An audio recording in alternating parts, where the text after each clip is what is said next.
মণ্ডল কাৰ্যালয় এটা উদ্বোধন কৰিবৰ কাৰণে 5,000 মানুহ আহিব, তাতো ঠেলা হেঁচা হ'ব। অলপ বেছি ঠেলা হেঁচা ৰাইজে কৰিলে আৰু তাৰ কাৰণে কিছু ব্যৱস্থা মণ্ডল সমিতিয়ে ল'ব লাগিছিল। সেইকাৰণে মণ্ডল সভাপতি যিগৰাকী আছিলে তেওঁক মই ধমক দিছোঁ। সভাপতিজনে ঠেলা হেঁচা হ'লে নিজৰ কাৰ্যকৰ্তা তাত বেলেগ নাই। দল চলাব লাগিলে শৃংখলাবদ্ধতা প্ৰথম বিষয়। গতিকে মই সেই ক্ষেত্ৰত কৃপণালী নকৰোঁ। দলৰ নীতি, দলৰ পৰম্পৰা, দলৰ অনুশাসন সকলোৰে বাবে সমান। খালি কি ঘটনা, মইতো ঘটনাটো আপোনালোকৰ মাজৰ পৰাই বা সংবাদ ক্ষেত্ৰতে দেখি আছোঁ। কথাটো হ'ল যে এটা কাৰ্যালয়ত যেতিয়া মণ্ডল কাৰ্যালয় এটা উদ্বোধন কৰিবৰ কাৰণে 5,000 মানুহ আহিব, তাতো ঠেলা হেঁচা হ'বই। আৰু সভাপতিজনে ঠেলা হেঁচা হ'লে নিজৰ কাৰ্যকৰ্তা তাত বেলেগ নাই।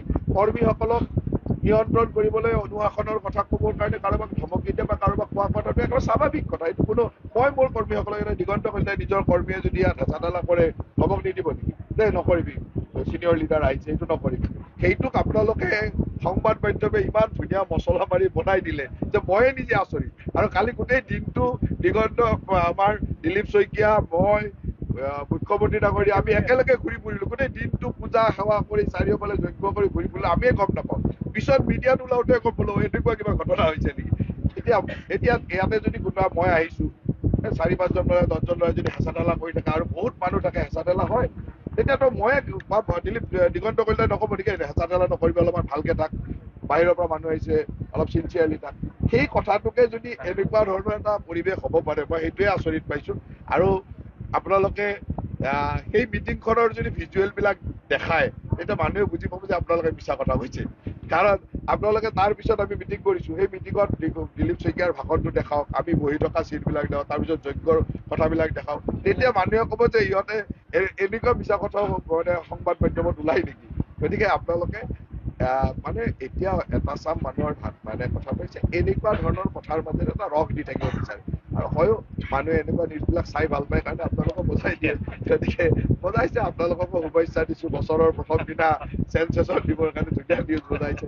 কিন্তু আছে আমাৰতো তাতে একো ক্ষতি নাই, আমি আনন্দৰে আছোঁ। কি অসুবিধা চলিছে 31 তাৰিখে কেৱল মাত্ৰ পূজা বা যিখিনি আধ্যাত্মিক ধাৰ্মিক পৰ্ব আছিল সেইখিনিয়ে সম্পন্ন হৈছে।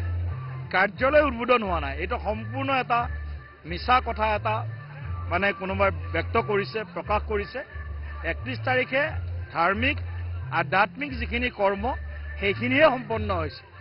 আৰু আমি যোৱাকালিহে আনুষ্ঠানিকভাৱে মাননীয় মুখ্যমন্ত্ৰী ডাঙৰীয়াৰ কৰ কমলেৰে আৰু আমাৰ উপস্থিতিত আমি এই কাৰ্যালয়টো বাজানী মণ্ডলৰ কাৰ্যালয়টো আমি শুভ উদ্বোধন কৰিছোঁ। আমাৰ দলৰ এটা সংস্কাৰ আছে আৰু আমাৰ দলৰ এটা অনুশাসন আছে যে মুখ্যমন্ত্ৰীয়ে হওক বা যি নেতাই নাহক সেই পৰম্পৰা আৰু শৃংখলাটো মানি চলিব লাগে। কালি সেইটো মুখ্যমন্ত্ৰী ডাঙৰীয়া আহোঁতে প্ৰথম পৰ্যায়ত চব ঠিকে আছিলে। আমি আনুষ্ঠানিকভাৱে যেতিয়ালৈকে আমি আমাৰ কাৰ্যালয়টোৰ দুৱাৰ মুকলি কৰিলোঁ, ফিটা কাটিলোঁ, তেতিয়ালৈকেও ঠিক আছে। তাৰ পিছত অলপ বেছি ঠেলা হেঁচা ৰাইজে কৰিলে আৰু তাৰ কাৰণে কিছু ব্যৱস্থা মণ্ডল সমিতিয়ে ল'ব লাগিছিল। সেইকাৰণে মণ্ডল সভাপতি যিগৰাকী আছিলে তেওঁক মই ধমক দিছোঁ। দল চলাব লাগিলে শৃংখলাবদ্ধতা প্ৰথম বিষয়। গতিকে মই সেই ক্ষেত্ৰত কৃপণালী নকৰোঁ।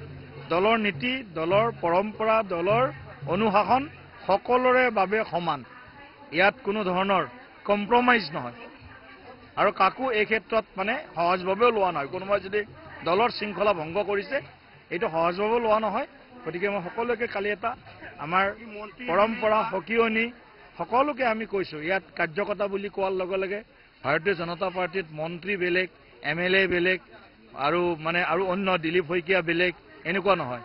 বুথৰ সভাপতিৰ পৰা ৰাষ্ট্ৰীয় সভাপতিলৈকে অনুশাসন সকলোৰে বাবে সমান, একে অনুশাসন।